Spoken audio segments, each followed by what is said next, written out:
Hello and welcome everyone. Myself doctor Prerna Singh और आज हम इस वीडियो में बात करेंगे जो मुझे पेशेंट्स मिलते हैं ओपीडी में या फिर ऑनलाइन कंसल्टेशन में। बहुत सारे किडनी के पेशेंट मुझसे पूछते हैं कि हम एनर्जी का सोर्स ले तो ले क्या, हमें बहुत वीकनेस होती है। अब वीकनेस रिमूव करने के लिए पेशेंट को मिलता है ड्राई फ्रूट्स। क्यों? क्योंकि किडनी के जो पेशेंट होते हैं उनके बहुत सारे डाइट चार्ट्स में, बहुत सारे डाइट में रिस्ट्रिक्शंस लगा दी जाती हैं कि वो उनकी बॉडी को हार्म ना कर जाए। अब ड्राई फ्रूट्स में भी अगर मैं आपको बताऊं तो इस वीडियो में हम यही बात करेंगे कि कौन से ड्राई फ्रूट्स या किस तरह की डाइट किडनी पेशेंट को फॉलो करनी चाहिए। अब जो ये डाइट जो होती है ये हर किडनी पेशेंट के लिए भी सिमिलर नहीं है। पेशेंट टू पेशेंट कुछ चीज़ें चेंज हो जाती है।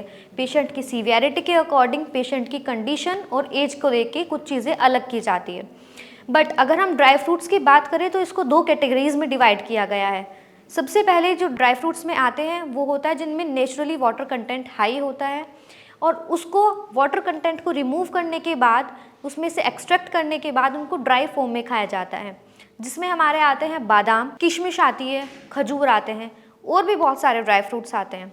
इसके अलावा दूसरी कैटेगरी की बात करें तो उसमें हमारे आते हैं जो पफ्ड फॉर्म में होते हैं, मतलब फूली हुई फॉर्म में होते हैं, जैसे फॉक्सनट मतलब मखाना कैसा होता है, फूला हुआ होता है, उसको खाया भी इसी फॉर्म में जाता है। दूसरी चीज़ आती है हमारे पास पफ्ड राइस मतलब मुरमुरे, उसको क्या जाता है, चावल को भून के फुलाया जाता है। इसी तरह से दूसरी अगर हम बात करें तो हमारे पास आता है पॉपकॉर्न, वो भी मकई के दानों को पफ्ड फॉर्म में खाया जाता है। ये जो पफ्ड फॉर्म वाले ड्राई फ्रूट्स होते हैं ये इजीली एडिबल होते हैं, इजी अब्जॉर्ब हो जाते हैं बॉडी में और अच्छा एनर्जी सोर्स होता है किडनी पेशेंट के लिए। बट जो दूसरे ड्राई फ्रूट्स होते हैं लाइक जिनमें वाटर कंटेंट को एक्सट्रैक्ट किया जाता है, निकाल दिया जाता है, वो क्यों हार्म करते हैं? अब किडनी को अगर हम देखें तो किडनी काम क्या करती है? किडनी काम करती है वेस्ट मटेरियल को, वेस्ट प्रोडक्ट को एक्सक्रीट आउट करने का बॉडी से।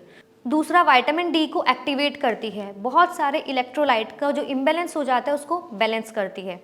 बट जो ऑलरेडी किडनी के पेशेंट है उसमें किडनी प्रॉपर फंक्शन नहीं कर रही है।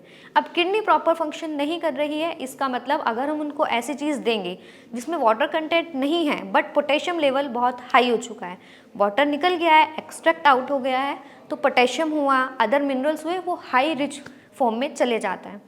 अब क्या होगा, किडनी पेशेंट उनको कंज्यूम करेगा, उनकी बॉडी में पोटेशियम लेवल इंक्रीज हो जाएगा, यूरिक एसिड बढ़ने के चांसेस हो जाते हैं, जिसकी वजह से यूरिया और क्रेटिनाइन जैसी कंडीशंस भी हमें देखने के लिए मिलती है। अब इस कंडीशन में यही करना है कि जो नेचुरल फॉर्म में पानी वाली कंटेंट होते हैं फ्रूट्स में वो अवॉइड करने हैं किडनी पेशेंट को। खाने हैं तो पफ्ड वाले जो ड्राई फ्रूट्स होते हैं वो खाने हैं। इसके अलावा अगर आपको कोई डाउट हो तो आप नीचे कमेंट बॉक्स में कमेंट डाउन कर सकते हैं। आई होप आपको ये वीडियो से काफ़ी क्लियर हुए होंगे आपके डाउट्स, कुछ चीज़ें मिली होंगी जो आप किडनी पेशेंट को दे सकते हैं। इसके अलावा कोई भी क्वेरी हो तो आप बेझिझक इस नंबर पे कॉल कर सकते हैं। तब तक के लिए नमस्कार।